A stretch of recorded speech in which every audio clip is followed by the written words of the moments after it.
오늘 우리는 팔복 강의 5번째 시간으로 온유한 자는 복이 있나니라는 제목의 말씀을 나누려고 합니다. 전해지는 말씀 가운데 하나님의 은혜가 있으시기를 바랍니다. 아멘. 우리는 선한 사람이 복을 받고 악한 사람은 화를 당한다는 메시지에 아주 익숙한 사람들입니다. 우리는 흥부놀부 또 콩쥐 팥쥐 같은 이야기들을 어린 시절부터 접함으로써 흥부보다는 놀부가 팥쥐보다는 콩쥐가 복을 받게 되리라는 일종의 믿음 같은 것을 가지고 있는 사람들입니다.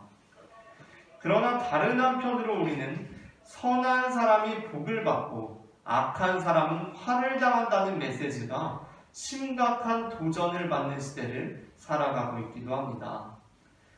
어린아이에게 흥부처럼 착한 사람이 되거라 라고 이야기해 주는 것은 이제 덕담보다는 악담에 가깝게 느껴지기까지 하는 시대입니다.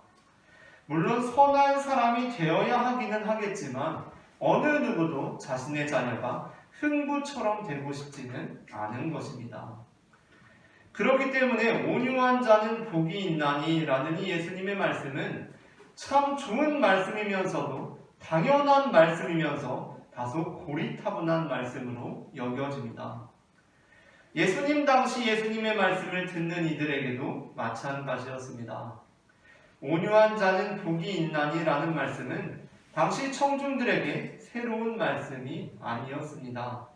선한 사람, 의로운 사람, 온유한 사람은 당연히 복을 받을 사람입니다. 시편 37편 9절부터 11절 말씀을 함께 읽어보도록 하겠습니다. 유대인들에게 아주 익숙했던 시편 37편 9절부터 11절 말씀을 다 함께 합독하겠습니다. 진실로 악을 행하는 자들은 끊어질 것이나 여호와를 소망하는 자들은 땅을 차지하리로다. 잠시 후에는 악인이 없어지리니 네가 그곳을 자세히 살필지라도 없으리로다. 그러나 온유한 자들은 땅을 차지하며 풍성한 화평으로 즐거워하리로다. 아멘.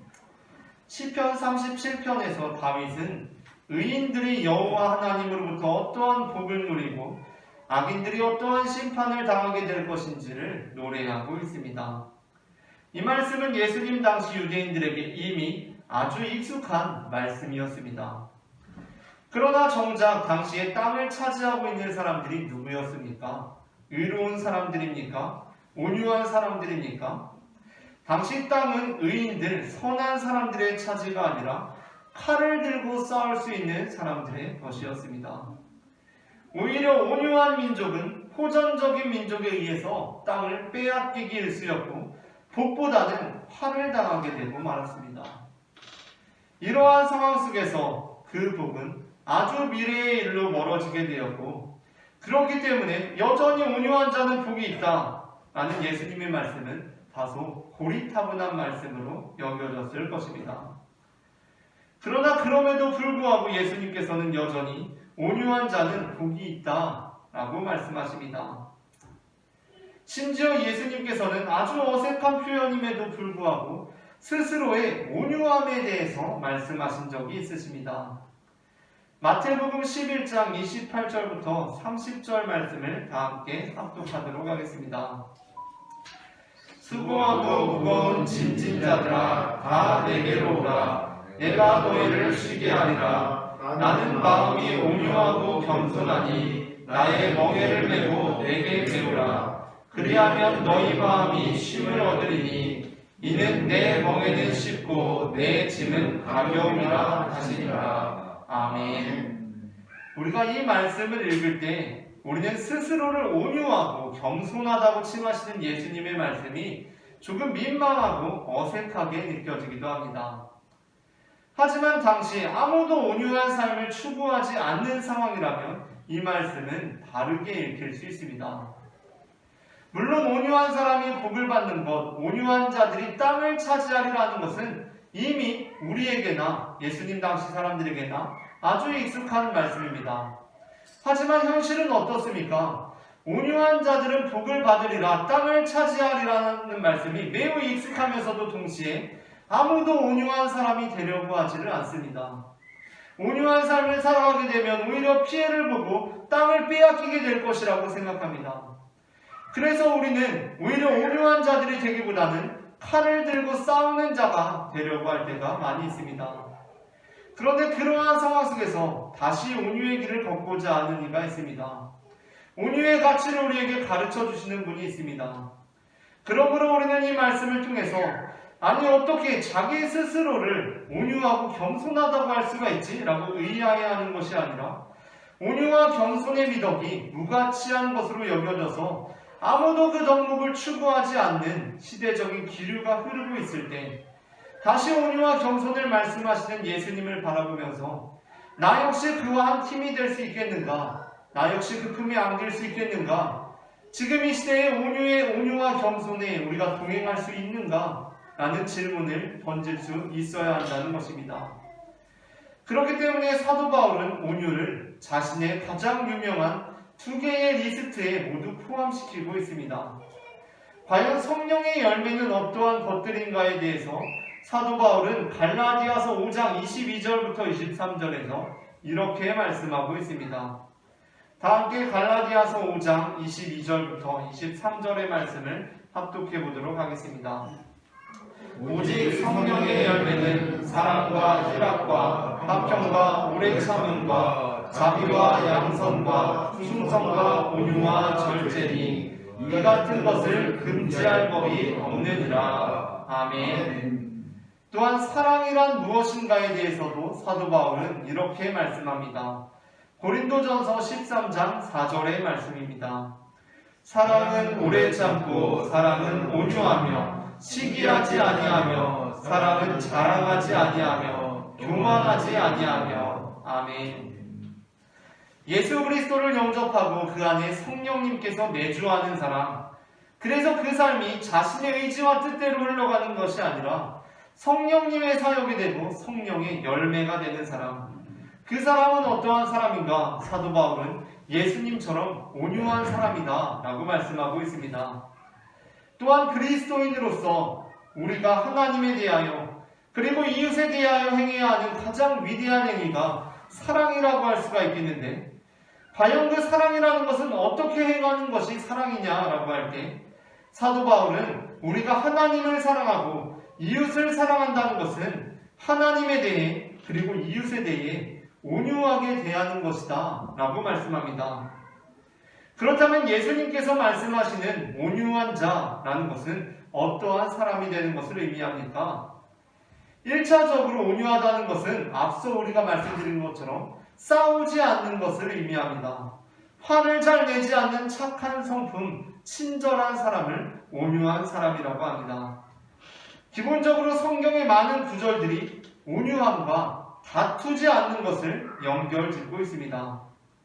하지만 우리가 여기서 유념해야 할 것은 그 착한 성품이라는 것이 비겁하고 유약한 성품을 의미하지는 않는다는 것입니다. 예수님께서는 칼로 땅을 차지하는 자들이 되어라, 폭력을 행하라 라고 말씀하시지 않으셨지만 또한 우리에게 무력하고 유약하고 비겁한 온유함을 가르치신 분이 아니십니다. 우리는 예수님께서 온유하신 분이었다는 데 동의하지만 예수님의 여러 가지 행적들을 살펴볼 때 예수님께서 단지 친절하시고 친절하심을 빙자하여 비겁하고 유약하신 분이 아니셨다는 것을 알고 있습니다. 예수님께서는 당시 성전에서 장사하는 자들에 대해서 화를 내셨고 당시 종교 권력에 대해서 도전하신 분이셨습니다. 예수님께서는 악 앞에서 자신의 온유함을 빌미 삼아서 그것을 피해 가신 분이 아니라는 것입니다. 예수님께서는 자신의 온유함과 관련하여 선한 목자란 어떠한 목자인지에 대해 우리에게 이렇게 말씀하십니다. 요한복음 10장 11절부터 15절 말씀입니다. 다 함께 요한복음 10장 11절부터 15절 말씀을 합독하겠습니다. 나는 선한 목자라. 선한 목자는 양들을 위하여 목숨을 버리거니와 삭부는 목자가 아니요 양도 제 양이 아니라 이리가 오는 것을 보면 양을 버리고 달아나나니 이리가 양을 물어가고 또 해치느니라. 달아나는 것은 그가 사꾼인 까닭에 양을 돌보지 아니함이나 나는 선한 목자라. 나는 내 양을 알고 양도 나를 아는 것이 아버지께서 나를 아시고 내가 아버지를 아는 것 같으니 나는 양을 위하여 목숨을 버리노라. 아멘. 우리가 온유한 삶을 살아가기에 참 좋은 환경이 있습니다. 그것은 내가 지키는 양떼에게 이리가 찾아오질 않는 상황입니다. 모든 사람들에게 온유한 삶으로 비춰지기 참 좋은 상황, 내가 지키는 양떼에 이리가 찾아오질 않는 상황입니다. 이리가 찾아오지 않을 때 어느 누구나 참으로 선한 이미지를 잘 유지하면서 살아갈 수 있습니다. 하지만 이리가 찾아오게 되면 온유한 성품을 유지한다는 것은 대단히 어려운 일이 됩니다. 나를 해치고 내 양떼들을 공격하기 위해 찾아온 이리에게 온유하게 대처할 수 있는 것은 거의 불가능한 일입니다. 그렇다 보니 이리가 찾아와서 양떼를 지키기 위해서 이리와 맞서게 되면 외부로부터 저 사람은 온유하지 않은 사람인가 보다 라는 평가를 받게 되기도 합니다.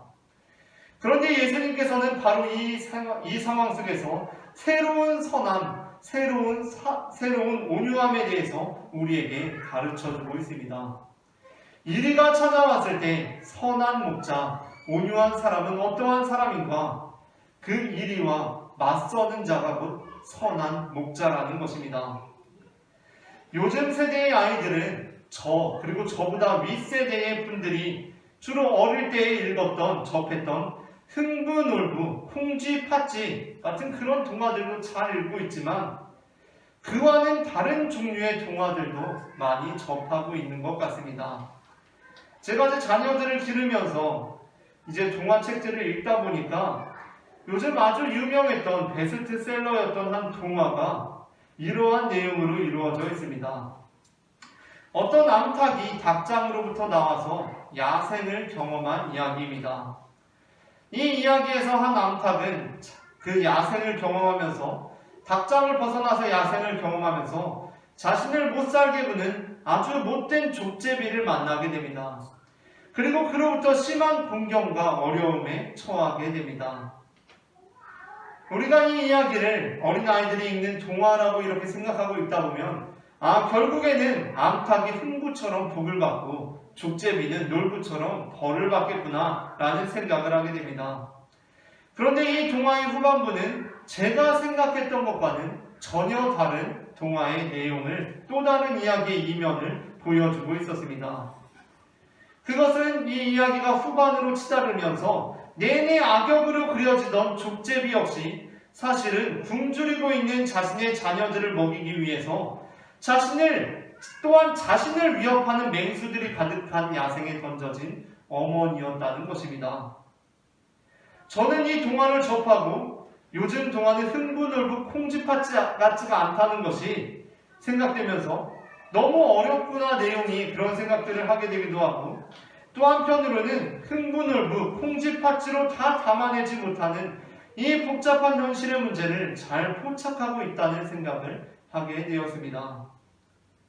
사실 우리는 한쪽의 시각에서만 전해진 이야기를 통해서는 도대체 누가 선한 목자인지 분별하기가 쉽지가 않습니다. 우리는 그저 족제비를 보면 아주 사악한 동물로 생각하기가 쉽다는 것입니다. 어느 날 평온한 들판을 거닐고 있는 유유자적한 어떤 목자를 바라보면서 우리는 어떻게 생각하기 쉽습니까? 저 사람은 참 선한 목자구나. 걸음걸이도 참 온유해 보인다. 저렇게 평안하게 들판을 거닐고 있구나 라고 생각하기 쉽습니다. 반면에 웬 들판에서 눈에 불을 켜고 몽둥이를 들고 한껏 경계를 세우고 있는 어떤 목자를 바라보면 저 사람은 왜 저렇게 심성이 고약할까 라고 판단하기가 쉽습니다. 왜냐하면 우리가 바라보고 있는 것은 지나친 사건의 단면이기 때문입니다. 우리는 평온한 들판을 거닐고 있는 유유자적한 목자가 사실은 방금 자신이 지키고 있는 양떼에게 이리가 찾아오자 양떼들을 버려두고 도망친 목자라는 것을 전혀 알아채지 못합니다. 또한 웬 들판에서 눈에 불을 켜고 몽둥이를 들고 한껏 경계를 세우고 있는 목자는 방금 자신이 지키고 있는 양떼 목장 주변에 이리의 움직임이 포착된 목자라는 것을 모르고 있기 때문에 저 목자는 참으로 심성이 고약하다라고 말합니다. 그런데 예수님께서는 우리에게 이렇게 말씀하십니다. 온유한 사람, 선한 목자는 어떠한 목자인가? 외면적으로 선한 이미지로 포장된 목자가 아니라 이리가 오는 것을 보고도 달아나지 않고 이리와 맞서고 있는 사람, 몽둥이를 들고 있는 사람, 그가 바로 선한 목자다 라고 우리에게 가르쳐주고 계십니다.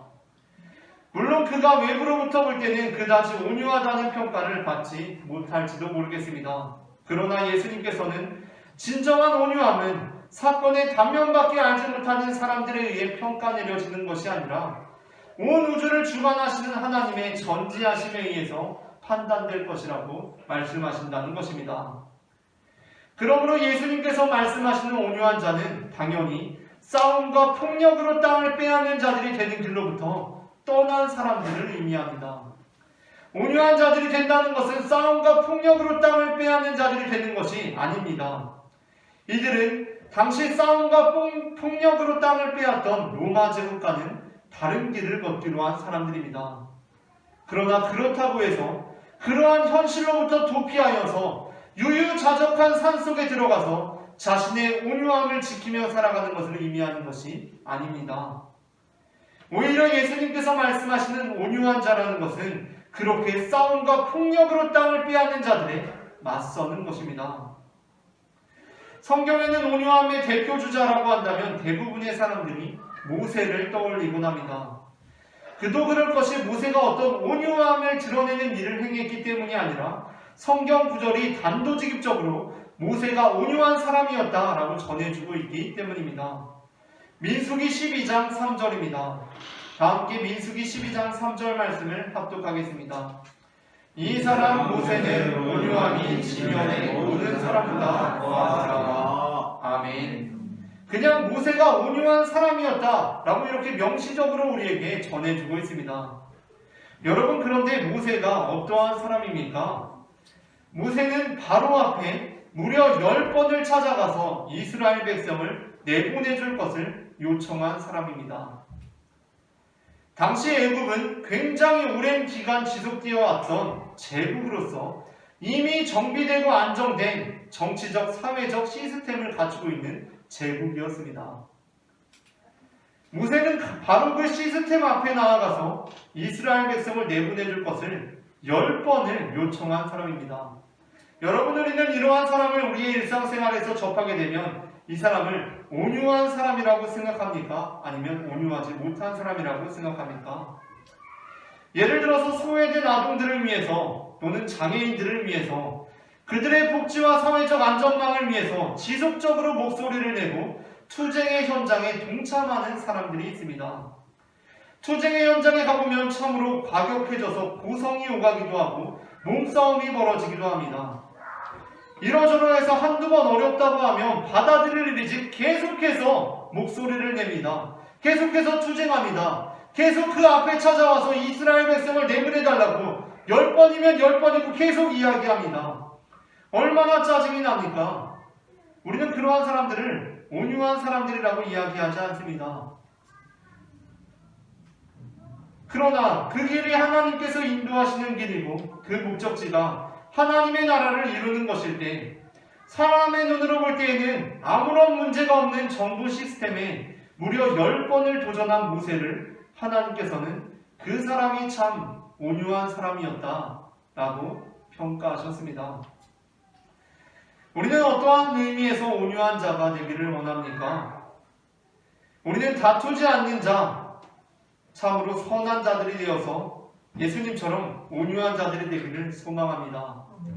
그러나 우리는 거기서 한 걸음 더 나아가기를 원합니다. 우리는 정말 예수님을 닮은 모세처럼 온유한 자들이 되기를 원합니다.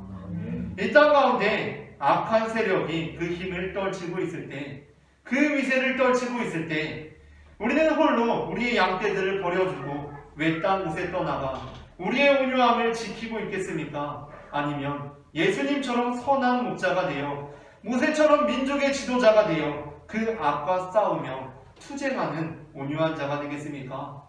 우리가 예수님의 편에 서는 온유한 자들이 되기를 소망합니다.